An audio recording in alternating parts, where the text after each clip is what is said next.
And this task force you did, it was kind of a unique opportunity for some folks in the area, going without their personal vehicle for 3 days. This transit challenge, and you're ready to release kind of the results of that from last November here. And first off, in the data, what did you find that was the biggest challenge, I guess, in this area of being without a vehicle? Yeah, well, I think the biggest challenge that came across was that they could not go to the places that they normally went to. We had a lot of comments coming back saying that because of that, they felt a little bit isolated, that they didn't feel part of the community, and they wanted to be a part of the bigger community, meaning Rib Mountain, Schofield, outside of Wausau, and they just couldn't be a part of that. Yeah, because the buses don't run there. They can't cross the municipal lines. They can't go outside of the city of Wausau. So obviously, that was a challenge for a lot of people, especially when it came to things like just even grocery shopping or Yes. running errands, right? Yes, if you're working 9 to 5, you get to work, you leave work at 5. The buses really stop between 6 and 6:30. Is that enough time to go to the grocery store and pick up what you need? Probably not. And then there is no opportunity to do that on the weekends because the buses don't run on the weekends. So what was the biggest thing that you found from this then? I mean, what from this survey do you hope that you can maybe take forward and implement in the future to make life easier for some of these people? Well, I think what would happen would be a great result would be to extend the hours of the bus system. The other thing that I think is important is we take a look at where the job opportunities are. Many of them are outside of the bus line. So if somebody wants to work in the industrial area, they can only go so far, and then they have to determine how are they going to get from roughly 36th Street to 72nd Street. So if we can expand the hours, expand the area that the buses go to. Shopping is critical. Several people mentioned the inability to go shopping because our downtown area is without Yonkers, and they can't get to Walmart, they can't get to Target. So it's very difficult for them. And if they do want to go there, they have to use a cab, and then it's not very cheap. Yeah, that's an added expense because we Right. do have those things. We do have the Lyfts and the Ubers in this town, but if you're not working, that can add up pretty quick. Exactly. And I know of a couple people that do have jobs, but they have to be at their job before 6 o'clock, so they walk.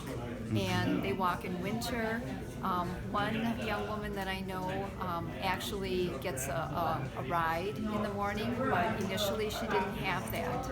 And she actually had to walk, and then she has to walk back from her job. Anything else interesting or that stood out from you in the study there? I know you've got your notes right Yeah. in front of you, and there was some interesting comments, some interesting feedback from some of these people about the bus service. Yeah, I think the biggest thing, the biggest insight that people gained was that they can't be connected to the community like they want to be.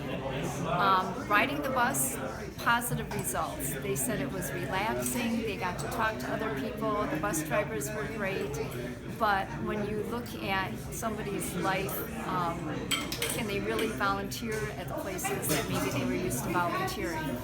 Can they go shopping at the places where they're used to going shopping? They couldn't. So they had a little bit of a feeling of being isolated and limited as to what they could and couldn't do. So what I'm gathering from that is there is still a social aspect of it, but it's only filling part of that social need in their lives, right? Right, exactly.